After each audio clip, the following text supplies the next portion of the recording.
ছাত্র ছাত্রী সাজবাতি চ্যানেলে তোমাদের স্বাগত জানিয়ে অনেকদিন পর ভিডিও দিচ্ছি। বিশেষ কারণে ভিডিও দিতে পারিনি, কিন্তু প্রথম ইউনিট টেস্টের আগে তোমরা মিলিয়ে নাও এই প্রশ্নগুলো তোমরা রেডি করেছো কিনা। প্রথম অধ্যায় থেকে আমরা জানি এবছর মাধ্যমিকে দুটো প্রশ্ন এসেছে।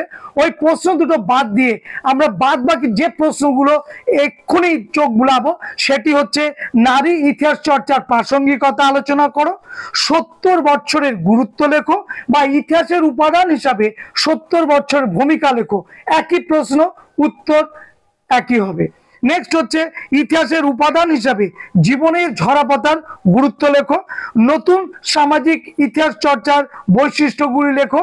আবার দেখো এই প্রশ্নটা এইভাবে আসতে পারে, নতুন সামাজিক ইতিহাস চর্চা গুরুত্বপূর্ণ হয়ে উঠেছে কেন।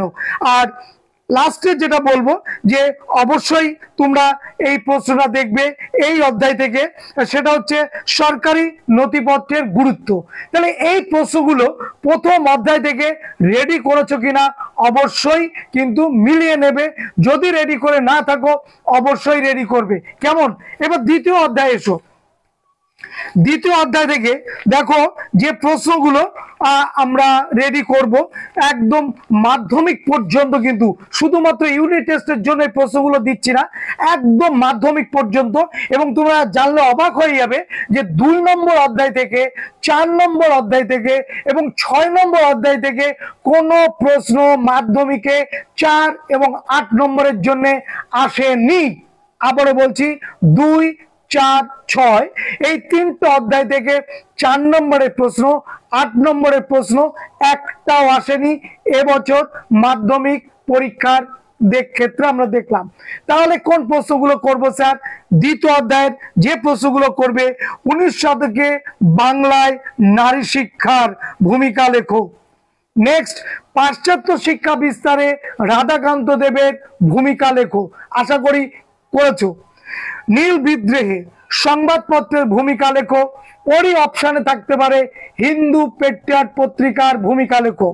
পরের প্রশ্ন খুব গুরুত্বপূর্ণ, এটা 4ও আসতে পারে, 8ও আসতে পারে। শ্রী রামকৃষ্ণ পরমহংসদেবের সর্বধর্ম সমন্বয় ব্যাখ্যা করো। এটা 4ও আসতে পারে, 8ও আসতে পারে। চিকিৎসা বিদ্যার ক্ষেত্রে কলকাতা মেডিকেল কলেজের ভূমিকা লেখো। ঠিক ওর নিচেই রয়েছে যে প্রশ্নটা, উচ্চশিক্ষা বিস্তারে কলকাতা বিশ্ববিদ্যালয়ের ভূমিকা লেখো। অবশ্যই করবে। নারী শিক্ষা প্রসারে বিদ্যাসাগরের অবদান সংক্ষেপে লেখো। হুতুম প্যাচার নকশা গ্রন্থে 19 শতকে বাংলার সমাজ চিত্র কিরূপ পরিচয় পাওয়া যায় এটা। এবং আরেকটা প্রশ্ন দেবো 4 নম্বরের, গ্রাম বার্তা পত্রিকায় কিভাবে গ্রাম বাংলার চরিত্র ফুটে উঠেছে। এই প্রশ্নগুলো কিন্তু একদম প্রথম সারিতে রেডি করে রাখবে। এইবার দ্বিতীয় অধ্যায়ের 8 নম্বরের জন্য কোনটা করবে? একদম প্রথম যে প্রশ্নটা দেব সেটা হচ্ছে প্রাচ্য এবং পাশ্চাত্যবাদী বিতর্ক বলতে কি বোঝো, কিভাবে এর সমাধান হয়। তারপরে দেখবে খ্রিস্টান মিশনারিদের ভূমিকা পাশ্চাত্য শিক্ষা বিস্তারে, ওইটা। এবং সতীদাহ বিরোধী আন্দোলনের প্রচেষ্টাগুলি লেখো এবং রামমোহন কিভাবে একে সাফল্য মণ্ডিত করে তুলেছিল। এবং পারলে এটা করে যাবে ব্রাহ্ম সমাজের ভাঙনের কারণগুলো।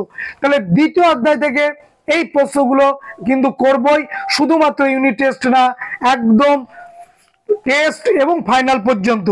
তৃতীয় অধ্যায় থেকে দেখো, তৃতীয় অধ্যায় থেকে অলরেডি তোমরা করে ফেলেছো। কি কি করেছো আমি জানি। নীল বিদ্রোহ কারণ ফলাফল করেছো, তাই তো? সাঁওতাল বিদ্রোহ কারণ ফলাফল করেছো। মুন্ডা বিদ্রোহ কারণ ফলাফল অবশ্যই করেছো। পাশে আর দুটো বিদ্রোহ একটু দেখে যাবে, একটা হচ্ছে বারাসাত বিদ্রোহের প্রকৃতি, আরেকটা প্রশ্ন বিদ্রোহ বিপ্লব অভ্যুত্থান, 3টি ধারণার উদাহরণ সহ পার্থক্য। এইগুলো কিন্তু অবশ্যই করবে।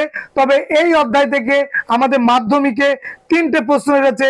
নীল বিদ্রোহে শিক্ষিত বাঙালি সমাজের ভূমিকা, মুন্ডা বিদ্রোহের গুরুত্ব, আর হচ্ছে সন্ন্যাসী ও ফকির বিদ্রোহের ঐতিহাসিক তাৎপর্য কি, এই বিদ্রোহ ব্যর্থ হলো কেন। দেখো এই প্রশ্নগুলো বাদেও আর যদি কিছু প্রশ্ন থাকে কিন্তু এই মুহূর্তে করার দরকার নেই, এইগুলো গুরুত্বপূর্ণ, এইগুলো করবে। নীল বিদ্রোহ, সাঁওতাল বিদ্রোহ, এইগুলো কিন্তু অবশ্যই করবে। কেমন?